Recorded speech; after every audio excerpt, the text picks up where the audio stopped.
যেই তিনটা রোগ হলে বুঝবেন আপনি জান্নাতি। সুবহানাল্লাহ। এই তিনটা রোগ যদি আমার আপনার মাঝে দেখা দেয় তাহলে বুঝতে হবে আল্লাহ পাক রব্বুল আলামিন ওই সমস্ত বান্দা বান্দিকে আমার আল্লাহ খুব বেশি ভালোবাসেন। আল্লাহ তাআলা যাকে ভালোবাসেন আমার আল্লাহ তাকে দুনিয়াতে বেশি পরীক্ষা করেন।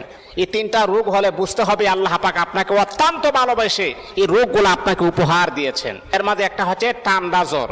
মনে রাখতে হবে মেডিকেল সায়েন্স তারা প্রমাণ করেছেন যদি কোনো আল্লাহ তাআলার বান্দা বান্দির ঠান্ডা জ্বর হয় তাহলে সে কোনোদিন পাগল হবে না, সে কোনোদিন মেন্টাল হবে না। আল্লাহ পাক তাকে শারীরিকভাবে আমার আল্লাহ তাকে সুস্থ রাখবেন। 2 নাম্বার হচ্ছে যদি কোনো ব্যক্তির চুলকানি হয়, খাদ্যানি চুলকানি যদি কোনো ব্যক্তির হয় তাহলে মনে রাখতে হবে তার চামড়ার নিচে কোনোদিন ক্যান্সার হবে না, তার স্কিন নষ্ট হবে না।